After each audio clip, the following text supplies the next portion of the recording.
안녕하세요. 그로스 리서치 김주영 연구원입니다. 저희가 이번 주에 가져온 산업보고서는 라면과 관련된 산업보고서를 가지고 왔습니다. 삼양식품이 이번 1분기에 엄청난 어닝 서프라이즈를 냈었죠.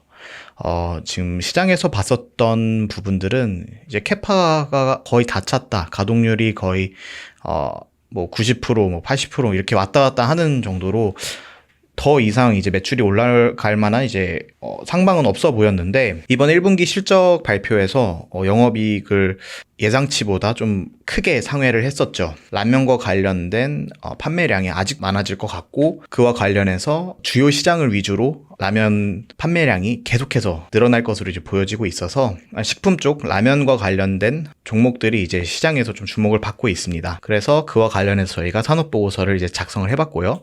이게 앞으로 더 갈 수 있는 트렌드인지도 한번 확인을 해보고자 산업보고서에 그 내용을 좀 더 적어놨습니다. 산업보고서 좀 설명을 시작하도록 하겠습니다. 국내 주식 실시간 정보, 야간 미국 주식 브리핑, 전부 무료. 영상 아래 링크 클릭하고 그로스 리서치 텔레그램으로 들어오세요. 라면 산업 자체에 대한 좀 특징적인 부분들을 먼저 좀 설명을 드리겠습니다. 먼저 국내 시장 같은 경우를 보면은 일단 Q와 P가 좀 제한되어 있다는 점이 가장 중요한 특징이다라고 보시면 되겠습니다. 그래서 판매량 측면에서 보시면은 인구수가 어느 정도 정체되어 있고 둔화되고 있다 보니까 판매량 측면에서는 크게 성장할 수 있는 여력은 국내 시장에서는 없어 보입니다. 그러면서도 이제 P 자체에서도 이 라면이라는 게 서민식품으로 대표되는 품목이다 보니까 그와 관련해서 정부에서 엄격한 가격 관리를 하게 됩니다. 그래서 자유롭게 가격을 인상을 하거나 그렇게 할 수 있는 부분이 적다는 게 이제 라면 산업의 특징이다 보니까 오뚜기는 주가가 계속해서 정체를 하고 있는데 삼양식품은 꾸준히 계속 올라오고 있죠.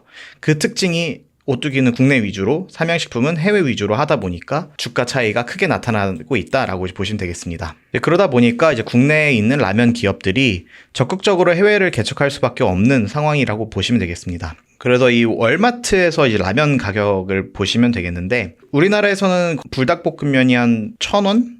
정도? 1,000원에서 1,500원 정도 나올 텐데 거의 2배, 1.5배 정도 되는 가격으로 해외에서를 판매를 하고 있다라고 이제 보시면 되겠습니다. 우리나라의 신라면도 마찬가지로 보시게 되면은 거의 1,000원 정도 왔다 갔다 하는데 월마트에서는 1,500원 정도로 팔 정도로 가격 자체에서도 높일 수 있을 만한 마진폭이 큰 거고, 판매량 측면에서도 해외에서 판매하는 것이 훨씬 더 유리하다라고 이제 보시면 되겠습니다.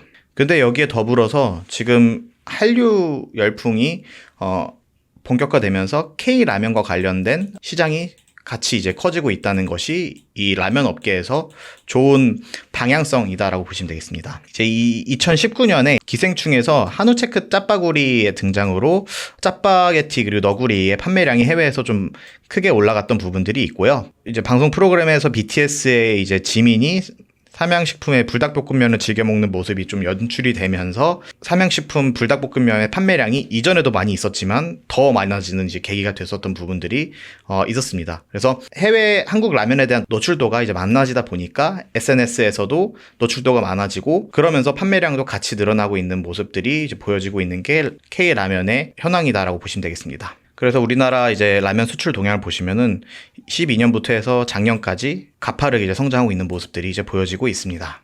근데 이제 현재 상황에서 가장 우려가 되는 부분들이 이제 트럼프 관세 영향이 가장 우려가 되는 점인데, 결론부터 말씀드리자면은 크게 문제는 없을 거다라고 보시면 되겠습니다. 왜 그러냐라고 보시면은 저희만 이제 그 FTA, 한미 FTA를 지금 하고 있는 국가이다 보니까 다른 이제 경쟁국 대만이나 베트남 그리고 일본 같은 경우에는 기본 관세 10% 이외에 다른 관세들이 지금 적용이 되고 있는 상황입니다. 그래서 높은 관세율이 좀 적용되고 있어서 가격 경쟁력 면에서도 미국 시장에서 우리나라 라면이 좀 유리한 측면이 있는 거고요. 또 이제 각각의 기업들을 이제 보시게 되면은 농심과 삼양식품 모두 이제 좀 경쟁사에 비해서 유리한 측면들이 있습니다. 농심 같은 경우에는 공장을 이제 미국에다가 생산 공장을 이제 지어 놓은 상황이라서 그 부분에서 관세를 피해갈 수 있는 부분이 있습니다. 지금 관세 부과에 따라서 가격이 변화하는 부분들이 농심에는 없는 모습들이 보여지고 있고, 삼양식품 같은 경우에는 이제 프리미엄 제품으로도 인식이 되다 보니까 가격 전가력 면에서 좀 높은 우위에 있다는 것이 가장 중요한 특징입니다. 불닭볶음면이 너무 브랜드 파워가 세서 가격이 올라간다고 했을 때 크게 문제가 되는 부분은 없어 보이는 게 지금 삼양식품의 불닭볶음면 현황입니다. 그래서 전체적으로 관세를 준다고 했을 때 영향을 받지 않을 것으로 이제 보여지고 있는 게 이제 라면 기업들의 현황이다라고 보시면 되겠습니다. 그래서 지금 이 라면 기업들이 어떻게 해외 진출을 하고 있는지 그와 관련해서 좀 간단하게 말씀드리겠습니다. 대표적인 두 기업이죠. 이제 농심하고 이제 삼양식품 있는데, 먼저 삼양식품의 불닭볶음면 같은 경우에는 밀양의 제2공장을 증설을 하면서 더 적극적으로 해외 진출을 추진하고 있는 것이 보여지고 있습니다.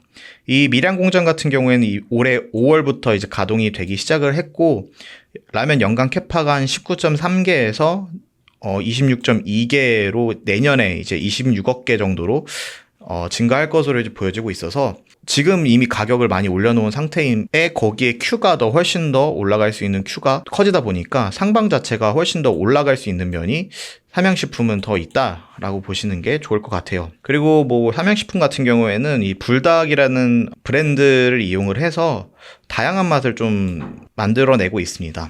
그러면서도 또 다시 다양하게 계속 유행에 뒤처지지 않고 계속 트렌디한 맛들을 내고 있다 보니까 앞으로의 성장성은 더 있어 보인다는 게 지금 삼양식품의 평가이다라고 보시면 되겠습니다. 농심 같은 경우에도 이제 신라면 투움바라는 이 제품도 꽤 해외 쪽에서 인기를 가지고 있는 모습들이 보여지고 있습니다.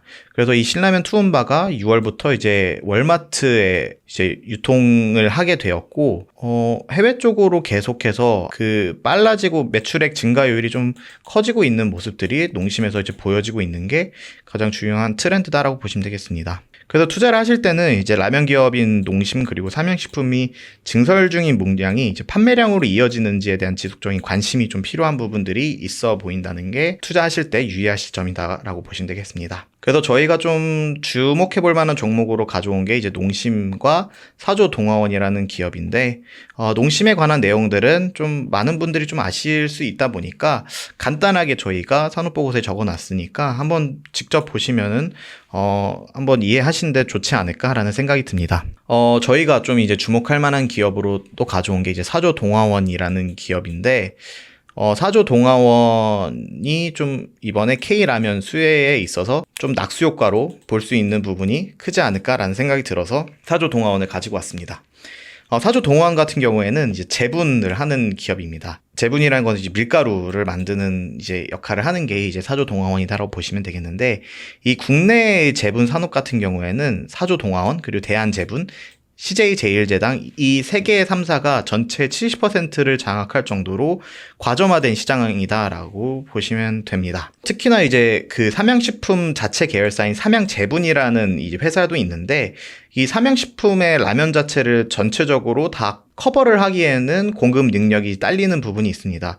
그래서 외부 제분업체에 대한 이제 협력이 필요한 상황이고, 사조동화원의 매출 자체가 주요 라면사인 농심과 그리고 삼양식품에서 이제 발생을 하고 있다 보니까 삼양식품 그리고 농심에서 계속 라면이 잘 팔리게 된다면은 사조동화원도 직접적으로 수혜를 받을 수 있다는 부분이 가장 중요한 부분일 것으로 이제 보여지고 있습니다. 그래서 가동률 측면에서 보시자면은 23년도에 70%, 24년에 76%로 증가를 했고, 앞으로도 계속 가동률이 좀 남아있는 부분들이 있으면서도 생산 능력 자체도 84만 톤으로 생산 여력이 남아있다 보니까 전방 시장인 라면 시장이 커지면서 수혜를 받을 수 있는 부분이 분명히 있는 것이 이제 사조동화원의 중요한 포인트다라고 보시면 되겠습니다. 그리고 특히나 이제 삼양식품이 밀양 제2공장이 증설이 이제 완료가 된다면은 그에 따라서 사조동화원의 제분 판매량이 늘어날 것으로 보여지고 있습니다. 라면 한 개당 보통 사용되는 사용량이 한 100g 정도가 사용이 되는데,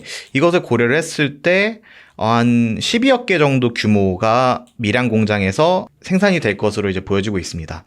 그래서 이 증설분을 이제 합산을 했을 때 한 12만 톤의 추가 밀가루 수요가 발생할 것으로 보여지고 있고, 아직 사조동원 20만 톤의 추가 여력이 남아있기 때문에 이것들을 다 커버할 수 있을 만한 충분한 여력이 있고, 같이 그렇게 가동률이 올라가는 부분들이 있어서 매출액 측면에서는 크게 늘어날 여지가 충분히 있는 게 이제 사조동원의 특징입니다. 이제 다만 이제 저희가 탐방을 갔다 왔었던 기업이다 보니 회사 측에서 영업이익을 크게 잡는 것을 별로 좋아하진 않습니다. 국내에 이제 제분업체다 보니까 국가에서 좀 영업이익이 크게 나는 것을 좋아하지 않다 보니까 영업이익을 좀 감추려는 모습들이 있는데, 충분히 영업이익은 보통에 나와 있는 가이던스나 컨센서스에 비해서 좀 더 나올 만한 여지들은 분명히 있으니까 한번 주목해서 보시는 게 좋지 않을까 생각이 듭니다. 그래서 저희가 지금까지 라면 산업에 대한 산업보고서 설명을 드렸고요. 라면 산업은 앞으로도 계속 메가 트렌드로 커질 수 있을 만한 여력이 충분한 시장이다라고 보시면 좋을 것 같습니다. 그래서 그와 관련해서 어떤 종목들이 있는지 저희가 산업보고서에 적어놨으니까 좀 더 자세한 내용을 알고 싶으신 분들은 네이버 프리미엄 콘텐츠에 오셔서 산업보고서 한번 읽어보시면 좋을 것 같습니다. 시청해주신 여러분 감사합니다.